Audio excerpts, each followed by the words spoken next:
Welcome to the first edition of Phoenix Magazine, a more in-depth look at the issues, culture, and history of KIS.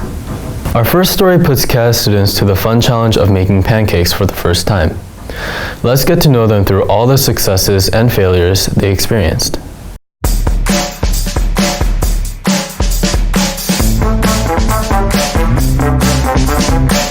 So get started. Okay. All right. I combine together. 1 cup of flour, 2 Just flour, sugar. Okay, so I guess 2.5 teaspoons. So 2.5 a teaspoon. I think so. I mean, it should be, isn't it? I'm so good. Sure. Maybe we combine it. Is this really a tablespoon? Like I've. Oh my See, this is This is hard.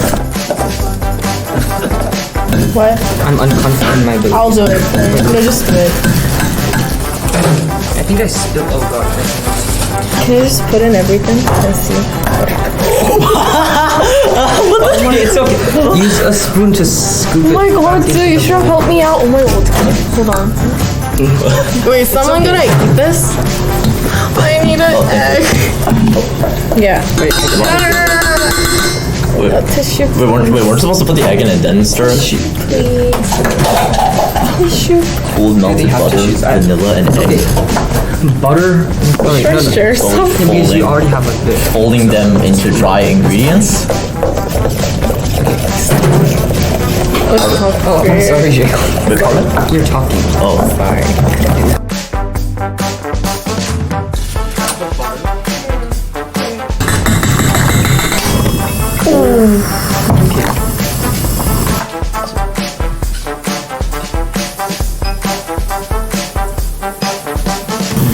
Would there be a way for me to I feel there's way too much oil, but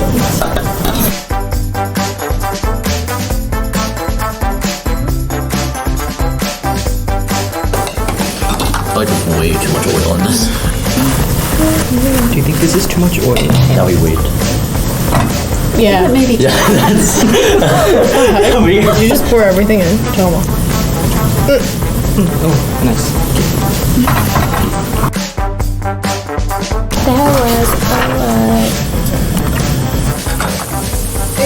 Mine seems to be like frying out, so there's too much oil. Oh! You ready? Wait. Oh, never mind. Again.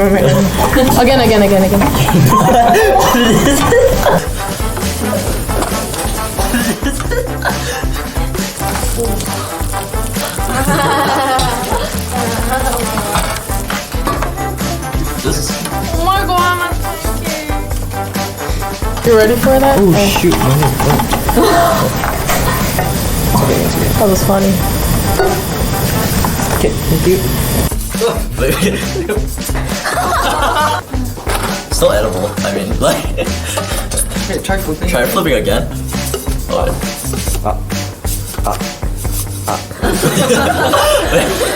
Yeah, I'm gonna try. You wanna try it or? Alright, Edward. Don't fail. Whoa!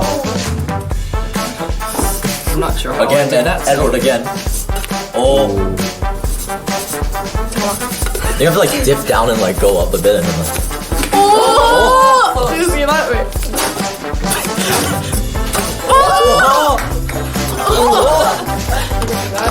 So I'm the only one that failed, apparently. My god.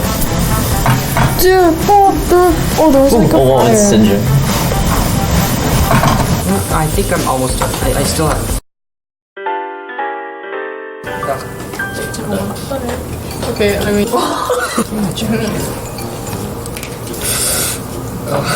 Try. Oh!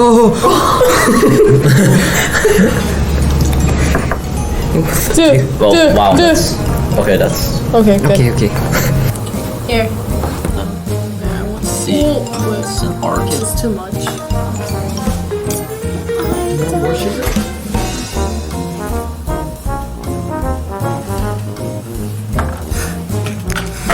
This looks depressing too. It's the best. That actually does. You're right? Yeah.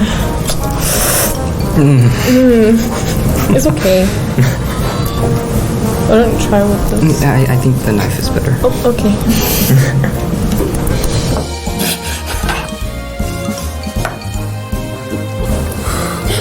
Looks Decorated. Dude, that looks worse. Thank you. Guys, how do you like my pancake, man, right here? Okay, I will I add love blueberries and cream cheese to this, and it'll be amazing. You're finished. Yay! Okay, bye.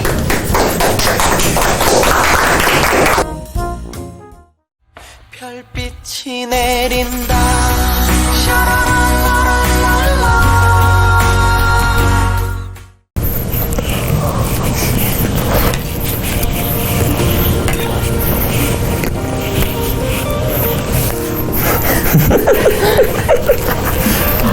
Yeah, that is raw.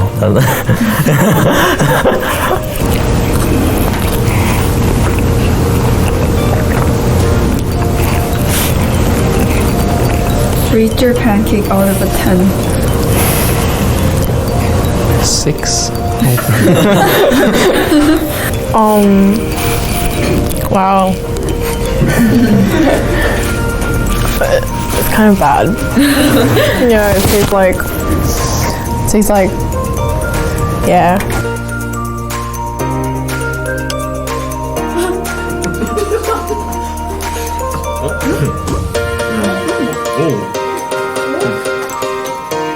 It's really like musty. I want to bake it again and maybe like try it another way. But yeah, it will be more good next time. It was very fun today, and I think I would enjoy cooking pancakes again. Even though I made, I think, the worst pancake out of the three, it was still nice, like talking and cooking a pancake, something I've never cooked before. So it was pretty enjoyable. I actually got to meet like a lot of friends, new friends, and I think it was fun baking with them.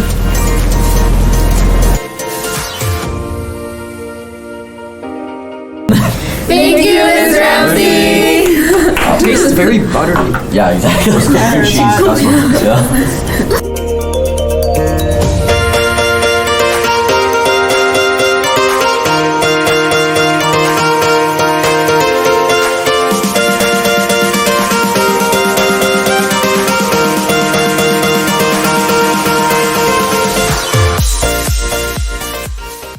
Students and teachers have been at KS for a long time, but even they fall short of the legendary Mr. Hopkin, a 13-year-old veteran. This next story is all about how he's seen KS grow from the very beginning. This is a book by Isaac Asimov called Foundation. This is the first science fiction book I ever read. I think I was about 11, maybe 12 when I read it. And I was just blown away by this book. There was so much science in it, and I didn't realize you could tell stories about science until I read this. Astronomy is an elective class at KIS. It started up a couple of years ago, and it's pretty cool. We take a tour of the universe. We start with some of early ancient astronomy like Stonehenge and Ptolemy and people like Eratosthenes and Aristarchus, ancient Greeks, and we sort of walk through their discoveries of how the night sky actually moves and why it does what it does. And then from there we go on through Kepler up all the way up to Einstein and modern astronomy, radio astronomy, and space missions like the Gaia space mission that's up right now, New Horizons. So it's pretty much everything. Aside from teaching, Mr. Hopkin also continues to chase his hobbies. I do a lot of gaming like Dungeons and Dragons. I like to paint models, and that's what I'm doing right now. Also, I'm a big amateur astronomer, so I've got a telescope back in my home in Virginia, and I do a lot of stargazing. Despite having worked at KIS for over 19 years, Mr. Hopkins still faces challenges dealing with some cultural differences. So this is true of most international schools. It is a different culture. Even though I've been here for 19 years, my enculturation is still American. So I don't always understand things that are happening around me. Even I have lots of experience, but every now and then things in Korea still surprise me a lot. Teaching Korean students is wonderful, but yeah, sometimes there are surprises. Mr. Hopkin also shares his observation on how KIS has changed over the recent years. It's constantly changing and growing, and the changes are to the better. So KIS has started off and it's just had this upward trajectory for the entire time. So each year the community seems to get tighter and tighter. There's a lot more, I guess, empathy for other people. The advisory system has gotten a lot better over time, so yeah.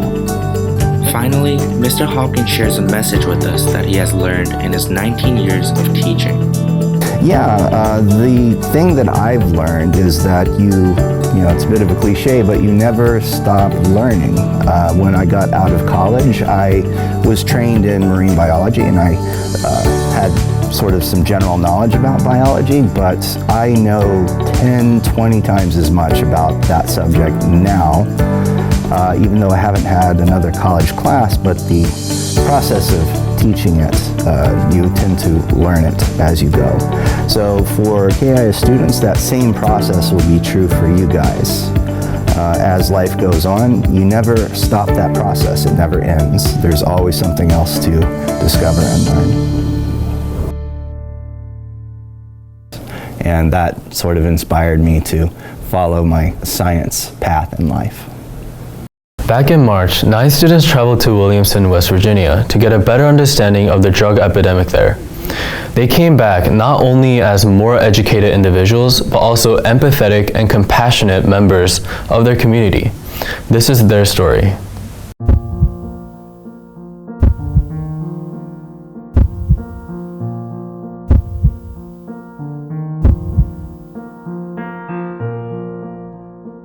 Hi, I'm Sang-hee. And I'm Lynn. We're both seniors.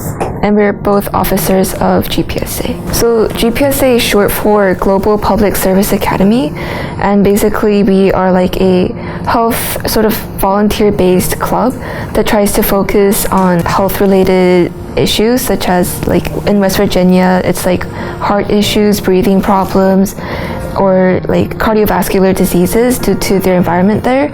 And our club sort of aims to learn about that and learn about how to see the warning signs of that. And we learn that all here in Korea, and then we go to West Virginia to apply those skills. We went to Williamson. It's a small town in West Virginia. We went to collaborate with the Williamson Health and Wellness Center. Yeah, and we met with nurses and doctors there to go in house visits to meet patients, and then we would just Shadow? Yeah. And then we went to like 2 rehab centers. We sort of went there not to treat them per se, but to get like a better understanding of how drugs in America, or like the drug epidemic that's happening in West Virginia. A lot of the people there, they started taking drugs because they lost their job. They used to be like coal miners, but then like the coal industry depleted, so a lot of them lost their jobs. I think a lot of us had a lot of like stereotypes before we went in, like, oh, they're dangerous, they make bad decisions, they're not like good people in society. So that was our stereotype. But like as Lynn said, a lot of them, they took drugs because either they were lonely or because they had like bad friends Or family members. Yeah, family members that abused them. So I think having that sort of human connection and understanding where they came from really changed my perspective on people that use drugs. Well, some of them may have made bad decisions, but also some of them need help, and having people like us come over and understand their situation and empathize with them really helps them, and it really helps us to break that stereotype and treat people with more respect and dignity. Especially from the women's ward, I just learned that a lot of these mothers are really trying to put a lot of effort into overcoming their addiction in order to get like custodies back. Like they lost their child. That's why they were in the rehab centers in the first place. So I think it was a meaningful experience to learn what their motivations were. So there we would really bring out our skills with like small talk. So we have to engage with like patients because one of the procedures takes about 5 minutes to get results. So we have to match with each patient and we have to be able to carry out our tasks while being able to communicate fully with like patients. I think through the trip I was like able to think more about why I wanted to become a doctor. It's not just about the techniques, like how well you perform in measuring blood pressure or diagnosing. But it's also about empathizing with the patients, connecting with them, and I think I was able to learn more about that. And coming here, I was forced to take more initiative and like I had to focus more on that, like empathizing with other people. You also have to be very good at communicating with your patients and making them feel comfortable about sharing like personal details with you. So I think in that aspect I learned a lot, and it sort of like strengthened my resolve to become someone that could make a difference. Yeah, it's a club that makes you do more hands-on activities, and it really pushes you to become a better person in the end.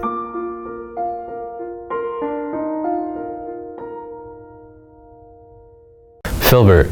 He's our iconic mascot and dear friend. But how did he arrive at KIS?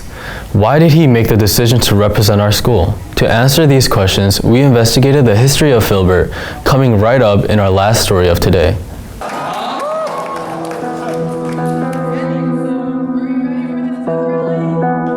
No, I have no clue. No. I have no idea. No. Who's Filbert?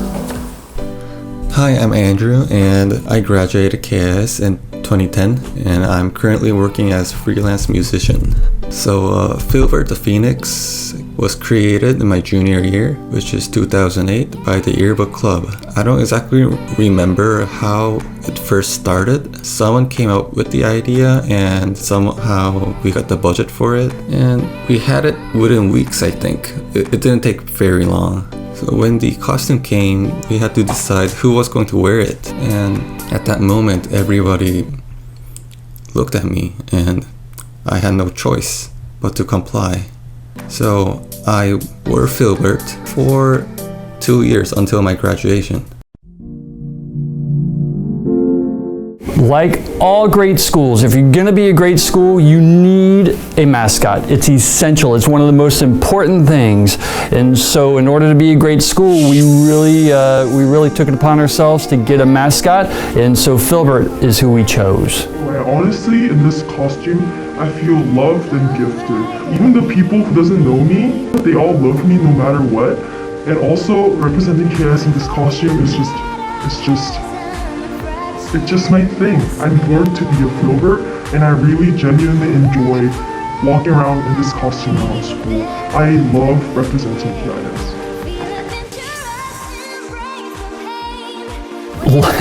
Look at Filbert. How could it not be a big deal to KIS students? It doesn't matter whether you're in high school, whether you're in middle school, elementary school. It doesn't matter if you're an adult. Everyone loves Filbert.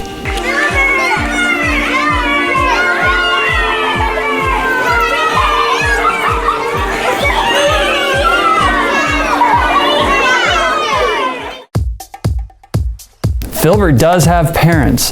They are resting comfortably in Utah right now. Like any good parent, when Filbert got of age and it was time for Filbert to leave and go off and be the mascot he needed to be, because Filbert was born to be a mascot, his parents said, fly away, be free. And Filbert landed with us. That's a great question. So normally we like Filbert to take a shower at least 3 times a year. That's all Filbert really needs. Sometimes we go a little bit longer without taking a shower, but normally we like Filbert to take a shower at least 3 times a year. Okay, so 1, Filbert does not take a shower 3 times a year. It's because it smells stink. It smells like rotten cheese inside here. I smell the alumni sweat, the teacher sweat, my sweat. It's just terrible. We don't judge Filbert based on he or she. Remember, gender is a spectrum, so Filbert fits on that spectrum. So Filbert is who you want Filbert to be. Oh, you'll never guess. Filbert is... That's all for this edition of Phoenix Magazine. We'll be returning later in the semester with even more in-depth content. Thank you for watching. And this is how I think it turned out. But you need to taste your own pancake. So, can you move around and put the chair on the far? This is the movie poster for Star Wars. I watched this movie in 1979. It was the first movie I ever saw, and it scared the pants off of me, and I was hooked on sci-fi ever since then.